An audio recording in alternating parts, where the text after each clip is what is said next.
আসলে অসমত কেতিয়াবা কিছুমান স্বয়ম্ভূৰ নেতা জন্ম হয়, উদ্ভাৱন হয়, ঘপককে ক'ৰবাৰ পৰা আহি পেলাই ৰাইজৰ মাজত নিজক চিনাকি দিব বিচাৰে।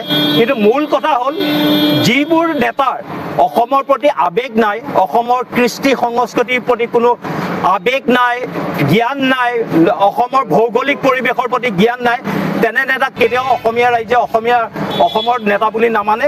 প্ৰথম কথা হ'ল আৰু সকলোতকৈ দুখৰ কথা হ'ল এটা কংগ্ৰেছৰ নিচিনা ৰাজনৈতিক দলত নেতা হৈ তেওঁ ৰাজহুৱাভাৱে এনেধৰণৰ মন্তব্য কৰিব পৰাটো সঁচাকৈ বীৰ লাচিত খানে সদায় ধিক্কাৰ দিছে আৰু সেইটো সদায় দি যাব।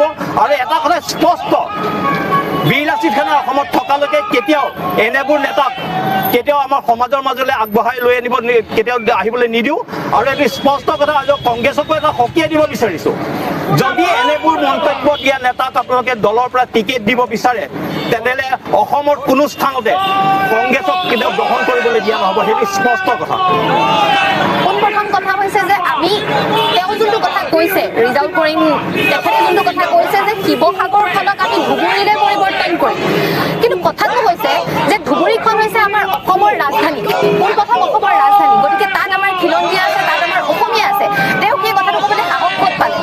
তেওঁ য'ত আছে, তেওঁ য'ত থাকিছে ধুবুৰীখন, আমাৰ যদি অসমীয়া ইচ্ছা কৰে তেওঁ ধুবুৰীখনক কিন্তু শিৱসাগৰ কৰিবলৈ আমাৰ বেছি সময় নালাগিব।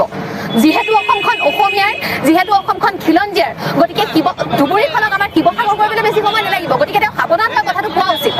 তেওঁ যিটো কথা কৈছে, যোন ৰাজনৈতিক দলত যোগ কৰি পেলাই তেওঁ কথাটো কৈছে, ৰাজনৈতিক সভাত যিহেতু তেওঁ এই কথাটো কৈছে, গতিকে তেওঁ উচিত শাস্তি পোৱাটো দৰকাৰী।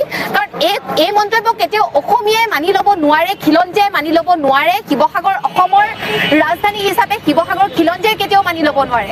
আমাৰ নগাঁৱত, আমাৰ মধ্য অসমত যদি শিৱসাগৰক যদি তেওঁলোকে এইটো দৃষ্টিৰে চাব বিচাৰিছে, শিৱসাগৰত যদি সাম্প্ৰদায়িক মনোভাৱ সৃষ্টি কৰিব বিচাৰিছে, তেতিয়াহ'লে মধ্য অসম নামনি অসমৰ কি গতি হ'ব? মধ্য অসম নামনি অসমৰ মানুহে ক'ত সুৰক্ষা বিচাৰি যাব?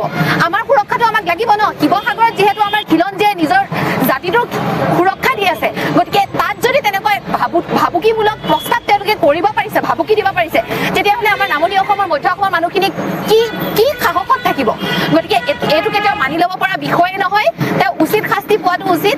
আৰু এটা কথা মোৰ পোনপটীয়াকৈ গৌৰৱ গগৈলৈ এটা কথা আছে যে তেওঁ উপস্থিতিত, তেওঁ ৰাজনৈতিক সভাত এনেকুৱা এজন নেতা তেওঁ বাছি লৈছে যে তেওঁ শিৱসাগৰ নিচিনা অসমৰ এখন ডিষ্ট্ৰিক্টক কি বুলি ক'ব পাৰিছে, ধুবুৰীলৈ ৰূপান্তৰিত কৰিম বুলি সাহসেৰে ক'ব পাৰিছে, আৰু তেওঁ নিমাত হৈ বহি থাকিব পাৰিছে, শুনিব পাৰিছে।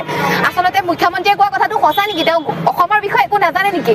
অসমৰ ক'ত কি আছে, অসমখন কিহৰ কাৰণে বিখ্যাত, তেওঁ একো নাজানে নেকি? কোনোবা বংগমূলীয় মানুহে আহি আমাৰ অসমৰ, আমাৰ ৰাজধানী